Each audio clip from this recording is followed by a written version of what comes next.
opposite of what I'm sort of wanting to talk about. Along with this People's Park and all, let's say, the fanfare and all of our success, I mean, you can't go wrong when you do anything at People's Park. It's just amazing. I moved from a union organizer to basically a park organizer because I know that when we're doing this, I'm going to have 20, 30 people listening or be part of something.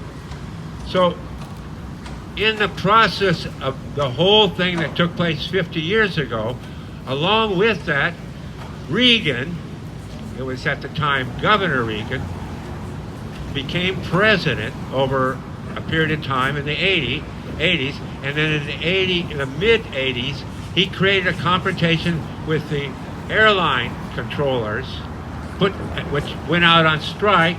He fired them all, and in turn, we, as a labor movement as a whole, in fighting back, because the leadership, a lot of people say, wow, what are you talking union? But the leadership is in the hands of the bourgeoisie or the employer by the avenue of their funds. Their funds can be attached at the banks or this and that if they get out of line to a certain extent. Go against contracts, propose things like I'm talking about, like the emancipation of the working class. In other words, yes. Yes. Gary Tubman's on your side. Yeah. Oh, yeah. I mean, it is horrible to work. Here I am in 81.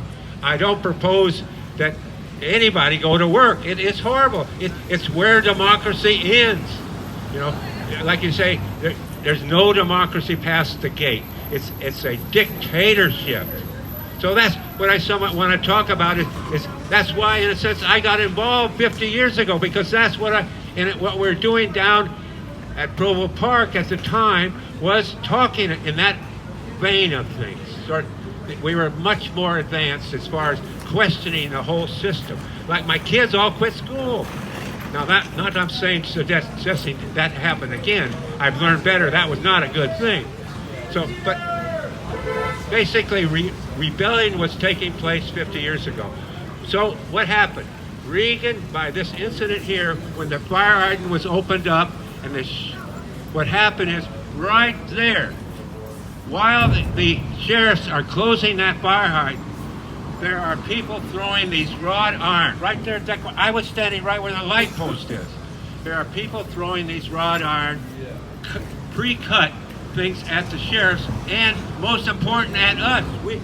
We were part of the sheriffs when if you look at the photos, there's us and a bunch of sheriffs, so a couple of three sheriffs. Mostly it was us. Never did we throw it. I mean, I was involved since 67, 68. We never threw objects when we were going to be hurt. Nobody, only once or twice did we hit ourselves in throwing objects. So anyway, so from that instant, they marched down this street, come back with shotguns, and turn, as in the book, the new book that's out, 60 people were hit down there, shot down there, above the Socialist Workers' Party bookstore. Richter was killed above the Socialist Party bookstore. So what I'm trying to say, it was an attack on our things that were happening in this. It was late 60s. We were winning. And things were coming our way. Rebellion, I mean, ourselves we were rebelling. Key thing at the time was the encounter group, which when the encounter groups started, I was amazed the consciousness that we were able to, just like this thing I'm talking, we had already 10, 15, very, I mean, you guys are the organizers here. We're all organizers. If I look around the faces, every one of us is an organizer. And why this is what we're happening is all because of all of us. And we're good organizers, too. That's another thing. We might argue and have differences. The age thing seems to be a real difference nowadays. It's not the sexual thing or the women, it's the age difference situation seems to be, which when have we dealt with that? Another thing that we have to sort of look up and write about, too, actually. So, Aiden, I mean, you see what I'm saying, right? I got you. You're fine with me. I got you. So, okay, so this incident led to where the unions were 37%, now they're 9%. It led to we're in this very, very powerless situation. We have a mayor here that's for the homeless the way they are. Can you imagine in the 60s that a mayor would be for homeless? No way. It would, even though they're Republicans at times. They're just, we have got to a degrading situation because we're down to 9% union. The only group of people besides us and other people like us across the country, that organizing things like this, but the unions is basically the only thing we got. They set the tone as far as wages and some conditions. So, okay, so what I'm trying to get at here is this process started here, went to Kent State, killing there of students, 4 students, wounded 6, and turned that whole process that happened to us, we're just starting to crawl out of it. This is, in a sense, part of crawling out of that.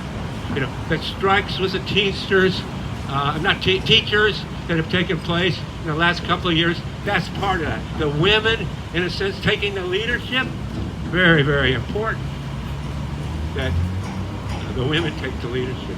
They know what oppression is. They know what it is. I was thinking on my block, which I want to talk about too, on my block where I live on the edge of the ruling class, there are,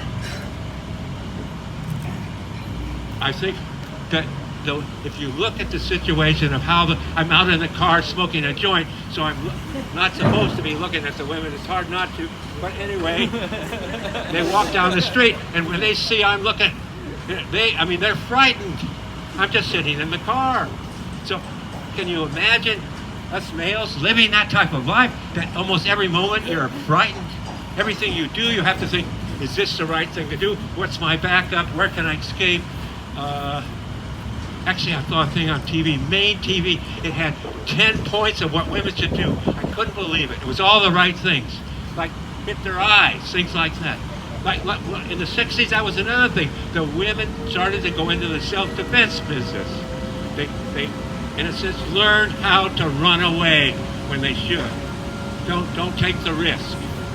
Okay, so we're coming out of that. That's all I'm trying to get at. This is part of a whole thing that's happening. Now, okay, he's going to war. Why is he picking on these 2 producers of the best oil in the world? Because he's in the goddamn fracking business. He's a big supporter. His people are the frackers. He's got his money in the frack. So all he's got, he doesn't have to go to war with it. Let's hope he doesn't. All he's got to do is raise the price another $9 a barrel, and it will save their ass. Because what happened in the fracking thing, they went out and borrowed all kinds of money to get it going and everything. This craziness of putting all kinds of things in the soil or in the earth and getting oil out of it. All that costs money. They borrowed heavily. It's in a crisis with the oil at, let's say, 60 a barrel. It's got to go up to, what I read, 70 a barrel. So I hope that will end it. But that's going to cost us $5, $6 for gas here a gallon. So,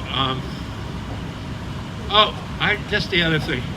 Yesterday, I was looking at a Berkeley side thing, and it explained the wealth per your zip code.